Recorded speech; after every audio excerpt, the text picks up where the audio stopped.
when you think about the AI rewiring companies and sort of the governance issues around employees using AI and, the CISO having to introduce this new thing, and back to the psychological pressure, particularly at a publicly traded company, Yep. everyone wants to be all AI, right? Oh, we're going to use these to be more efficient, and our next quarter is going to be better, and we're going to be able to do this. And we had, Dorsey just laid off a ton of people at his company because the 40% of the staff is no longer needed and that sort of thing. The new thing has a real appeal. You got quarterly reporting, and you got to seem like you're on the pulse of the latest this and that.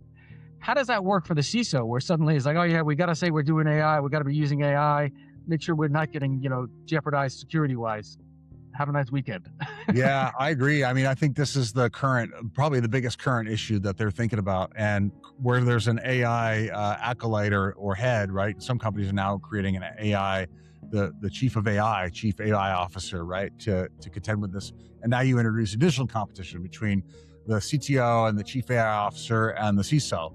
And so now you say, well, now we're actually getting more complex. Now we actually have to, if AI is rewiring systems and decentralizing decision-making, then how do we use a new governance model to support moving through in productive ways that create feedback loops and that engage really the critical conversations at the right time?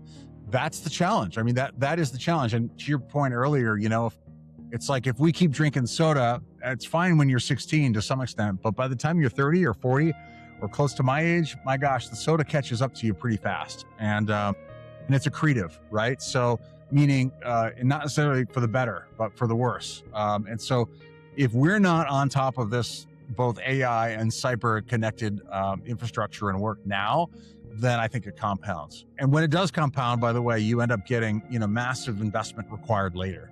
And then systems have to be completely overhauled.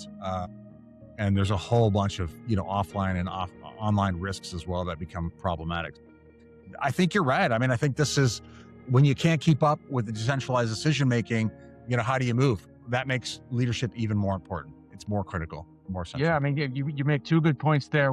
The first I'll touch on is the idea that you can take care of that bad knee starting at 30, or you can wind up having to have 2 knee replacements at 50 and 70 because you didn't take care of it. Yeah. And that's the unfortunate thing, is that sort of prior planning it's not sexy, right? Like oh yeah, we should, like I'm gonna get a good night's sleep and get up early and go to the gym every morning.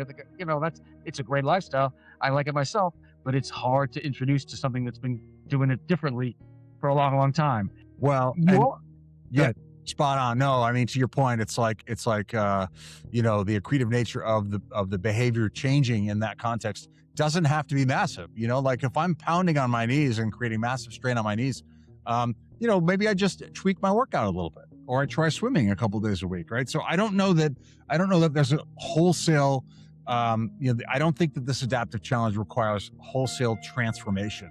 I do think it requires the committed effort of a handful of folks that know how to lead and can integrate decentralized decision-making to create relationships and stakeholders to understand the critical risks confronting companies, and that can spell that out in really productive ways. Yeah. I don't know if it's exact. Go ahead, sorry. No, I was going to say about a narrative. Like some of the work of leadership is creating narratives that get people behind your issue, that help you focus on the issue, right?